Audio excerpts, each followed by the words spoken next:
ओम नमः शिवाय और नमस्कार दोस्तों।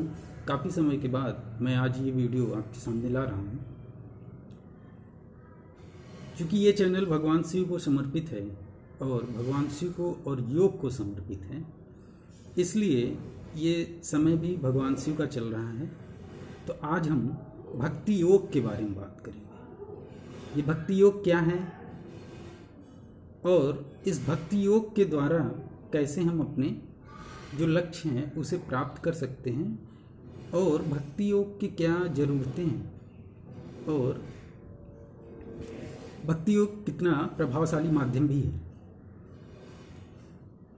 तो जो हम योग करते हैं, योग के कई रास्ते बताए गए, ज्ञान योग, भक्ति योग, कर्म योग और योग। तो ये भक्ति योग क्या है? भक्ति योग का जब हम अध्ययन करते हैं तो भक्ति योग के मार्ग में सबसे फेमस जो प्रसिद्ध रास्ता है, जिसे हम नवधा भक्ति भी कहते हैं, यानी 9 तरीके से उस इष्ट को, जिस देव को, जिस भगवान को, जिस गुरु को, जिस ईश्वर को आप मानते हैं उसको याद करना, उसको देखना, उसके बारे में सुनना, पढ़ना, ज़्यादा से ज़्यादा जो हम उनका नाम ले सकते हैं उनके नाम को लेना, उनके बारे में चिंतन करना, कंटेम्पलेट करना, सोचना, उनके गुण, स्वभाव, भाव, विचार, कार्य, मंत्र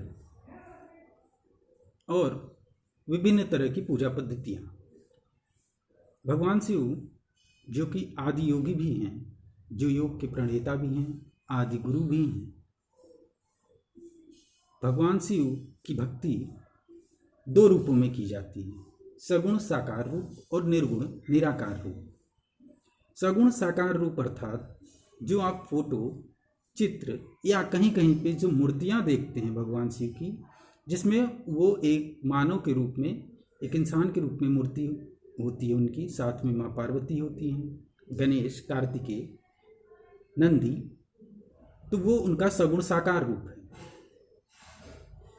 भक्ति, भगवान शिव की भक्ति में सर्वप्रथम हम सगुण साकार रूप का ही ध्यान करते हैं, उपासना करते हैं, पूजा करते हैं। भगवान शिव के पूजन में आप सभी को पता है, बेलपत्र, बेल, जल से उन्हें स्नान कराना अत्यंत प्रिय है। क्यों?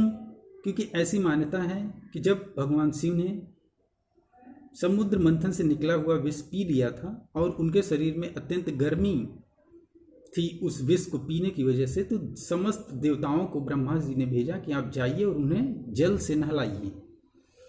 उसी समय भगवान शिव अत्यंत प्रसन्न हुए और उन्होंने कहा कि जो व्यक्ति सिर्फ मुझे जल से स्नान ही करा देगा, मैं उसके जीवन के समस्त कष्ट, समस्त विषैले पदार्थ, समस्त ताप, जिससे वो उसका मन, मस्तिष्क, बाह्य और आंतरिक जीवन दुखी है, उसको हर लूँगा, उसको ले लूँगा।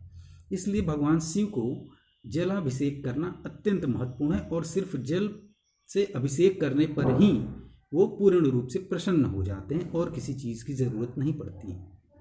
तो जलाभिषेक अत्यंत महत्वपूर्ण पार्ट है, भाग है भगवान शिव की भक्ति का। इसके बाद आता है सगुण साकार रूप के बाद हम भगवान शिव के निर्गुण निराकार रूप का ध्यान करते हैं। निर्गुण निराकार रूप को बताने के लिए एक प्रतीक, एक सिंबल, एक चिन्ह दिया गया है, जिसे हम शिवलिंग कहते हैं। शास्त्रों में, अर्थात शास्त्रों में शिवलिंग का मतलब एक प्रतीक से है। लिंग का मतलब प्रतीक है, सिंबल, चिन्ह। किसका? निर्गुण निराकार ब्रह्म, निर्गुण निराकार ईश्वर का प्रतीक है, जो कि शिव है। शिव के सगुण साकार रूप की भक्ति के बाद निर्गुण निराकार रूप की भक्ति की जाती है। सगुण साकार रूप की जब हम भक्ति करते हैं तो इस संसार में जितने भी चीज़ें आप देख सकते हैं फिजिकली, बाह्य रूप से, वो सारी ही चीज़ें उनका सगुण साकार रूप है। और जो अव्यक्त है, जो उनके पीछे छुपा हुआ है, जो हमें दिखता नहीं है अभी, वो निर्गुण निराकार रूप का प्रतीक शिवलिंग है। अब शिव की भक्ति के दो मुख्य कह सकते हैं कि रिक्वायरमेंट्स हैं, जरूरतें हैं। उन दोनों को पूरा करने के बाद ही भगवान शिव की किसी भी तरह की भक्ति में आप सफल होते हैं, अन्यथा नहीं होते हैं। तो पहली भक्ति है आचरण की शुद्धता।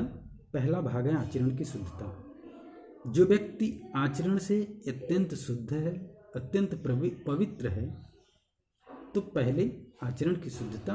दूसरा भक्ति और प्रेम, यानी आपके मन में अत्यंत प्रेम का भाव होना चाहिए भगवान शिव के प्रति।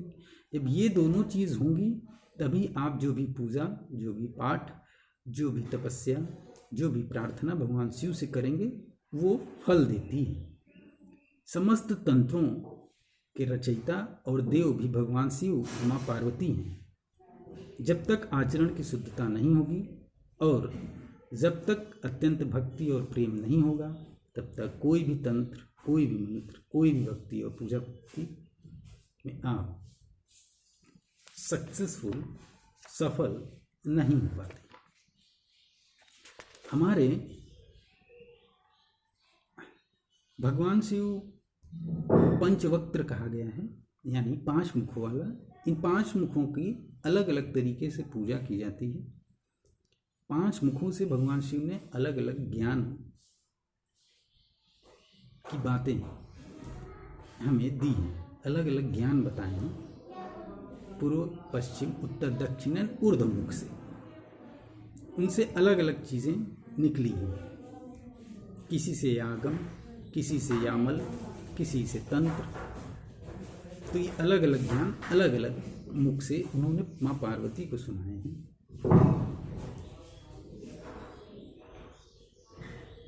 हमारे हिंदू समाज में शैव मत को मानने वाले के अलग अलग स्कूल्स और अलग अलग शाखाएं हुई हैं, जैसे कश्मीर शैविज्म, तमिल शैविज्म, वीर शैविज्म, है ना। ये सब अलग अलग शैव दर्शन हैं, शैव मत हैं। इन सभी में भगवान शिव और माँ पार्वती, माँ शक्ति की पूजा, आराधना करने की अलग अलग विधियां और तरीके दिए गए हैं। शैव मत ये भी कहता है कि जो शिव हैं वही जीव है, यानी हमारे अंदर जो आत्मा है, जो जीव है, वही वास्तव में शिव है। और जो इस बात को जान लेता है कि जीव ही शिव है, वो खुद ही शिव स्वरूप हो जाता है, एकाकार हो जाता है, शिव तत्व में मिल जाता है।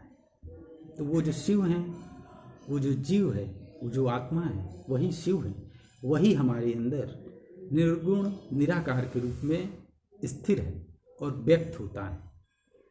तो हम बाह्य सभी रूपों में और अव्यक्त रूप में उस शिव की उपासना करें और उस शिव तत्व को स्वयं में और उसके बाद समस्त ब्रह्मांड, प्रकृति, जीव जंतु, प्राणियों में देखें। ऐसी हमारी प्रार्थना है।